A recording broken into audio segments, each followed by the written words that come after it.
በፍጹም እንትን እንግዲህ እየሰሩ ነው ያሉት። ግን ደግሞ ዛሬ የቤተሰብ እንትን ነበረ እንግዲህ ብሩክ ሲሄድ በእንባ ነበር የሸኙት አይታችኋል። አሁን ደግሞ ሲመጣ ደግሞ በእንባ ነው የተቀበሉት። ማለት በዚህ ስንት ቀን ውስጥ ለውጥ ያመጣል ብለው እንግዲህ በፍጹም እንትን ያላሉት ነገር ስለሆነ ለእነሱም እንግዲህ ያስደነገጣቸው ነገር ነው፣ ለቤተሰቦቹ ማለት ነው። ብሩክ ራሱ አላመነም የእውነት እንደዚህ በቅርብ ቀን ይሻለኛል ብሎ አላመነም ነበር። ምክንያቱም እዚህ ሆኖ በጣም ብዙ ስቃይ አሳልፏል። ያው ራሱን ስላልተንከባከበ ነው ያን ሁሉ ነገር ያሳለፈው፣ ስራ ስራ እያለ ለራሱ ጊዜ ስላልሰጠ ነው እንጂ እስካሁን ይህ ሁሉ ጊዜም እንትን አይልበትም አይቆይበትም ነበረ። ግን ብቻ እግዚአብሔር ይመስገን በስከ መጨረሻ እንግዲህ ቤተሰቦቹም ደስተኛ ሆነዋል ማለት ነው። ይህን ሁሉ ያደረገው ደግሞ እንግዲህ ልዑል ከእግዚአብሔር በታች እንግዲህ ልዑል ነው ማለት ነው። ልዑል ቀንና ሌሊት ያለምንም እንቅልፍ እንግዲህ ከሱ ጀርባም ያሉትም እንግዲህ መመስገን ስላለባቸው ሁላቸውም እነሱ በሰሩት እንግዲህ እስከ መጨረሻ ውጤታማ ሆነዋል ማለት ነው። እግዚአብሔር ይመስገን። በእናንተም ጸሎት ይመስለኛል እንግዲህ እውነት አንዳንዶች በተለይ አብዛኞቻችሁ ስለ ብሩክ ስትጨነቁ ስታነቡ ስለነበር ያው እንግዲህ ፈጣሪ ባለው ቀን ስለሆነ ብቻ አሁን ላይ ያለበት ሁኔታ እንግዲህ በጣም አሪፍ ሁኔታ ነው። ለምን ወደ ቻናላቸው አይመጡም እያላችሁ ነበረ። እንግዲህ ትንሽ ያው እረፍት ያስፈልጎትም ሊሆን ይችላል።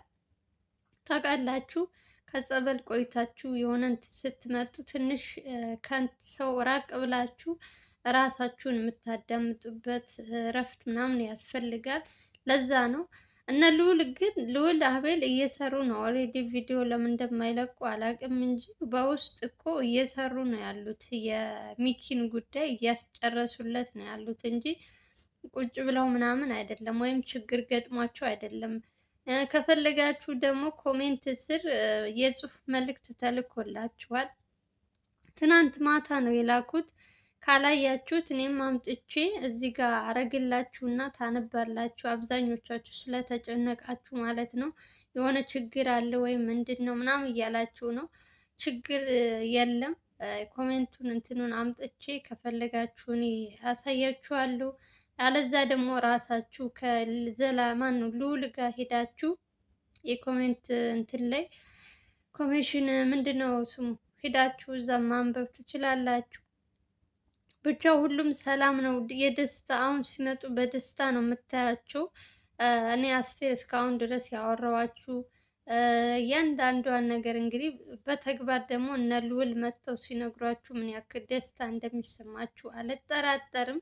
እኔም የሆነ ነገር ሲላክልኝ ነው እናንተ ጋር መጥቼ የማወራችሁ። ያው እኔም ዝም እነሱም ዝም ቢል እኔ በውስጥ ብዙ ልጆች እየነገራችሁኝ እየጠየቃችሁኝ ነው። ሁላችሁንም ለመመለስ አይቻልም። ስለዚህ ጠቅልል አድርጌ 10 ደቂቃም ብትሆን እዚህ ጋር መጥቼ ብነግራችሁ ይሻላል በማለት ነው። ብቻ አሁን ላይ ያሉበት ሁሉም በጣም አሪፍ ነው። ያስደሰተኝ ነገር የብሩክን ቤተሰቦቹን ማገናኘቱ ዛሬ ልዑል ትልቅ ስራ ነው የሰራው። እንግዲህ እናቱ እህቱ ባለፈውም ስታለቅስ የነበረችው እህቱ አይታችኋል። ወደ ጸበል ቦታ ሊሄድ ሲል በጣም ብዙ ጓደኞች ሁሉ ሳይቀሩና አሁን ደግሞ ልጁ እንደዚህ ተሽሎት ሲመጣ ምን ያክል ደስታ እንደፈጠረባቸው አይደለም እነሱ ይቅርና እኛ እንኳን የማናውቀው እንደዚህ በሩቅ የምናውቀው እንኳን ምን ያክል ደስተኛ እንደሆነን እኔ በራሴ በጣም ደስተኛ ሆኛለሁ። ልጁ እንደዚህ ሆኖ እጁ ሊቀር ነው እያልኩኝ በፊት ብዙ ነገር ሳንት ስል ነበር። አሁን ደግሞ በሳምንት ባልሞላ ውስጥ ደግሞ እንደዚህ ሆኖ ሳየው ደግሞ ከዚህ በላይ ደስታ የለም እና ስለ ሁሉም ነገር እግዚአብሔር ይመስገን ደስ ብሎኛል ብቻ። ጥላቶችም አንድ ባንድ እየተለቀሙ እንግዲህ ተይዘው እስር ቤት ገብተዋል። አበበም አብቅቶለታል። እሱም እንደሞተ ቁጠሩት። ከአሁን በኋላ የሚረብሻቸው እነ ልዑልን ያለ አይመስለኝም። አሁን በኋላ አንድ ሰው ይቀራል። አንድ ሰው ነው ሁለት ሰው ይመስለኛል። ዋናው ኃላፊያቸው ይሄ የአቤል አጎት መኮንን እና የሊያ እናት ወይኔ ሊያ አልኩኝ የራሔል እናት እና እነሱ ናቸው አሁን በኋላ የሚቀሯቸው እንጂ ሁሉም ተይዘዋል። ሁላቸውም በእስር ቤት ነው ያሉት። እንግዲህ ከዚህ በላይ ደስታ የለም። አሁን ላይ ነገሩ ሁሉ እንደሚፈልጉት ተሳክቶላቸው እግዚአብሔር ይመስገን። እንትና ራሱ ማነው ስሙ ማነው ታምራት ማለት ነው። ታምራት ራሱ አሁን ላይ ቤት ቀይረው ልጆቹን የሚጠብቀውን ሰው ቀይረው ጠባቂ የተባለው ልጅ ስልኩን ወስደው ምንም አይነት ነገር እንዳይኖር ከሱ ጋር ግንኙነት ምግብ ከመስጠት ከመጠበቅ ውጭ ምንም አይነት እንትን እንዳይኖራቸው አድርገዋል ማለት ነው። ምክንያቱም ዘበኛው ራሱ ዘበኛው ስላችሁ ስሙን ስለማላውቅ ነው ይቅርታ። ታምራትን የሚጠብቀው ልጅ የግዴታ እንደ ባለፈው ልጆች ሊታለል ይችላል ብለው እንግዲህ አሁን ላይ ግን ሙሉ በሙሉ ስልኩንም ምኑንም ወስደው እንግዲህ አዲስ ልጅ ነው እየጠበቀው ነው ያለው። ግን ለምን እንደማይታሰር አላውቅም። እስካሁን ድረስ እነ ልዑል ጋ ነው ያለው ታምራት። ምንድን ነው የሚጠብቁት? ቆይ ቢያንስ ከነሱ እንኳን ቢርቅም ራሱ ታምራት እጁ ረጅም ነው። ብዙ ነገሮች ሊያደርግ ይችላል። እኛ እንደምናየው አይደለም። አሁን አበበን ስንንቀው መጨረሻውን ምን እንዳደረገ አይታችኋል። የተናቀ ሰው ከነገራችን ላይ በጣም ሳያስታውቅበት በጣም እንትን ነውና እኛ የምናየው ባለባበሱ፣ ባነጋገሩ፣ በምኑ ነው። ግን የሰው ልጅ ደግሞ በምንም እንትን ልታቂው አትችይም። እና ታምራትም ይቅርታ ምናምን ቢጠይቅ ራሱ የእውነቱን አይመስለኝም።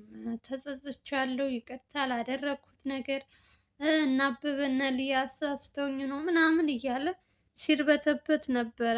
ባለፈው ማን አበበን ሲይዘው ግን ምን ያክል እውነት ነው ይሄ ሰውዬ? እውነት ተጸጽቶ ነው ወይስ እንዲለቁት ፈልጎ ነው? አላውቅም። እንትኑ እንዲቀንስለት ፈልጎም ሊሆን ይችላል እንጂ እውነት ለነ ያደረገው ነገር እንትን ብሎት አይደለም። እና አሁን ላይ ራሱ ከነሱ ቢርቅ ራሱ ደስ ይለኛል። እስር ቤት ቢያስገቡት አሪፍ ነው። ምክንያቱም እነሱ ጋር ሆኖ ደግሞ ሌላ ችግር እንዳይፈጠርባቸው ማለት ነው። ልጆች የፈለገው ቢቀየር ሌላ ሰው ቢመጣ ችግር ምንድን ነው? ችግር መርፌ ያስወጣል ይባላል። አንዳንዴ ሲሰጡሽ ገንዘብ ወይ የሆነ እንትን ሲሉሽ ሊያታልልሽ ይችላል ገንዘብ። አሁን ይህ አዲስ የመጣው ልጅም እንግዲህ የሆነ ነገር ቢያቀርብለት እሺ ብሎ ሊስማማ ይችላል እና ካመለጠ በኋላ ሌላ ነገር እንዳይመጣባቸው ምን ማድረግ ነው ያለባቸው? ልጁን ማሳሰር በቃ። ምንም አይነት ማስረጃ እኮ አሁን ላይ ምን ማስረጃ አለ? ሁሉም እንደሚፈልጉት ሆኗል። እና ማን ነው ደግሞ ያጠይቃችሁኝ? ብሩክ ማን ብሩክ ሳይሆን ሚኪ። ስለ ሚኪ ነገርኳችሁ። እኔ አስሬ መደጋገም ይሰለቻል እኮ ወገን። ሚኪ ይወጣል፣ በቅርብ ቀን ይወጣል። ሁሉም ነገር ከተስማሙን ሉል ይወጣል። በእርግጥ ህግም አለ። እኔ አላቅም ብቻ ይወጣል ብሎ አለን ልዑል ነው ያለው። እንግዲህ ምንም የማውቀው ነገር የለም። የሰማሁት እንግዲህ ሚኪ በሚኪ እንትን የሚሰራው ልጅ የለም ሚኪ ቻናል ላይ የሚሰራው ወንድማችን አዲሱ የመጣው ማለት ነው። እና እሱ ሲያወራም ሰምቻለሁ። እና ሞር ደግሞ እንግዲህ እነሱ ከተስማሙ እንግዲህ በቅርቡ እንደሚወጣ ነው የተናገረው። ብቻ እናንተ ጸሎት አድርጉ። እግዚአብሔር ይመስገን። ዛሬ እኔ ስለሱ ላወራችሁ ሳይሆን ስለ ብሩክ ደስታ ነው፣ የደስታ ቪዲዮ ነው እየላችሁ የመጣሁት እንጂ እንዲከፋችሁ ወይም እንድታዝኑ ምናምን አይደለም። ቤተሰቦቹን ያስደሰተ ቪዲዮ ነው። እናንተም እርግጠኛ ነኝ እንደምትደሰቱ።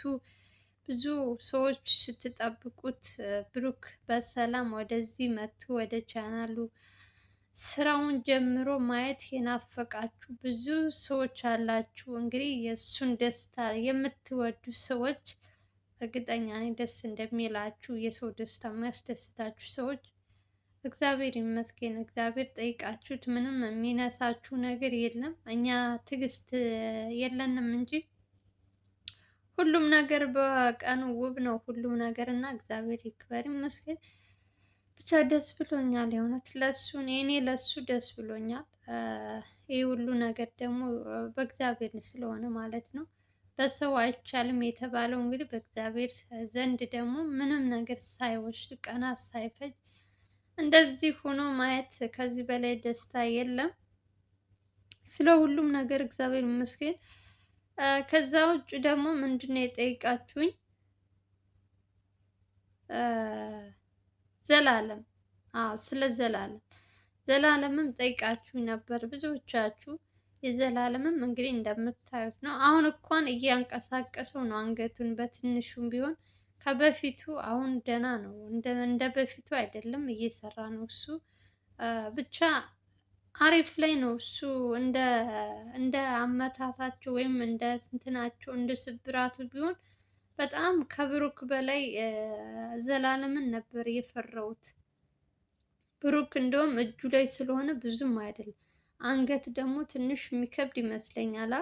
የእሱ አንገቱ ስለነበረ በጣም እንትን ብሎ ነበር። ግን አሁን ላይ ያለበት ሁኔታ ቢያንስ በትንሹ ደህና ነው። እናንተም እየገባችሁ እዩት። ሌላው ደግሞ በእንትና በኩል በቴዲ አዲሱ እንትን ከፍቷል ብያችሁ ሊንኩን አስቀምጭልኝ ብላችሁኝ፣ እኔ ደግሞ ሳመጣው የእሱ እንትን ኮፒ አድርጌ ለምንድን አላውቅም እየመለሰ እምቢ አለኝ። እና ራሳችሁ ሰርች አድርጋችሁ ብታዩ ታዩታላችሁ። ያለዛ ደግሞ ምን ታደርጋላችሁ?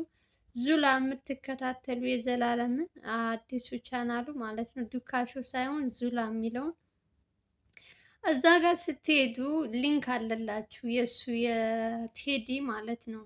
የቴዲ ሊንክ እዛ ጋር አስቀምጦላችኋል። ሄዳችሁ በሱ ማየት ትችላላችሁ። ሰብስክራይብ ማድረግ ትችላላችሁ። ምክንያቱም አሁን እኔ ስሙን ብነግራችሁ በቴድሮስ ስም ብዙ ሰዎች በስም ሞክሼ የከፈቱ ሰዎች አሉና የትኛው የሱ ይሁን ቪዲዮም የእሱን አውርደው ስለሚጭኑ ያወዛግባችኋል። እና ትክክለኛውን ዙላ ላይ ሄዳችሁ አምጥታችሁ በሊንኩ ማየት ትችላላችሁ። ወንድማችን እያበረታታችሁ አሁን በኋላ ተመልሶ እንደማይሄድ እየተናገረ ነው ቴዲ። ስራውን እንደ ድሮ እንደ አዲስ ከዘላለም ጋር እየተጋገዙ ከነ ልዑል ጋርም እንግዲህ በአዲስ ነገር እንደሚመጣ ተናግሯል። እና ወንድማችን እየገባችሁ እንኳን ደህና መጣህ እያላችሁ ቴዲ በጣም ጥሩ ልጅ ነው። በጣም ብዙ ነገር እየሰራ ልጅ ነው። ከዚህ በፊት በተደጋጋሚ በተለይ ለልዑል ባለውለታው ማለት ትችላላችሁ። ትልቅ መስዋዕት የከፈለለት ቴዲ ነው። እና አሁን ላይ ያው ባለፈው ሲሄድ በጣም ተከፍተን ነበር። አሁን ደግሞ ተመልሶ ወደሚወደው ስራ ከመጣ ለምን እኛ አናበረታተውም? እኛ እያለንለት ብለን እንግዲህ እኔም በቻልኩት አቅም ቪዲዮ ስሰራ የእሱን እንትን እያስተዋወቅኩለት ነው። ብዙ ልጆችም እንግዲህ አግኝተነዋል እያላችሁኝ ነው። ግን የእሱ ስም ይሁን የማን ስም ይሁን አላወቃችሁ ከሆነም ዙላ ላይ ሂዳችሁ ቼክ አድርጉ። ሌላ ሰው ጋር እንዳትሄዱ ማለት ነው። በተረፈ የእነሱን ለውጥ የእነሱን ደስታ የምትፈልጉ ሲጠፉ ተጨንቃችሁ ሲመጡ ተደስታችሁ ሲከፋቸው ተከፍታችሁ ለምታዩ ሰዎች ቤተሰቦች አይደለም ለዘላለም ለነልዑል ይቅርና እኔ እንደው በትንሹ እንኳን እይታ ያለኝ ሰው ምን ያክል ለነልዑል እንደምትጨነቁ ምን ያክል ለነሱ አይዶን ኖ እኔ ምን ብዬ እንደምነግራችሁ የእውነት መወደድ ቋንቋ ነው። የእውነት በጣም ብዙዎቻችሁ ምን ያክል ለነሱ እንትን እንደምትሉ አይቻችኋለሁ። ሲጠፉባችሁ እንዴት እንደምትሆኑ ኦ በስማም። አሁን እኔ 2 ቀን ብጠፋም ቼክ አታደርጉኝም። እውነቴን ነው። እኔ አስፈላጊ ያለኝ አይመስለኝም። እኔ ሰልችታችሁኛል። እስኪ ንገሩኝ ግን እኔንማ ቼክ አታደርጉኝም ያለምንም እንትን። እነሱ እኮ 3 ቀን ቢጠፉ እኮ አገር ይያዝ አላችሁ። በቃ እንዴ ምን ጉድ ናችሁ? ቆይ እኔ አሁን ለ2-3 ወር እጠፋባችኋለሁ። ከዚያ ምን እንደምትሉ እስኪ እናያለን። ግዳለኝ በሉ ግዳለኝ። እንደውም ግልግል ነው የምትሉት እናንተማ። እንግዲያውም ግልግል ነው አስቴር ብትጠፋ ባትጠፋ። ለማንኛውም አልጨጭቃችሁ። የብሩክን ደስታ እንግዲህ በትንሹ ከነገርኳችሁ ይበቃችኋል። ሌላውን ደግሞ ራሳቸው ሲመጡ በደንብ አድርገው ያሳያችኋል። የዛሬው ቪዲዮ ይመስላል። ሰላምና ፍቅር እየተመኘን መጪው አዲስ ዓመት አልኩኝ፣ መጪው ገና ነው። መልካም የገና በዓል ይሁንላችሁ። ያንን ሰላምና ፍቅር እመኝላችኋለሁ ባላችሁበት። ባይ ባይ። ቪዲዮውን ላይክ እና ሼር አድርጉ ጋይስ ፕሊዝ። ባይ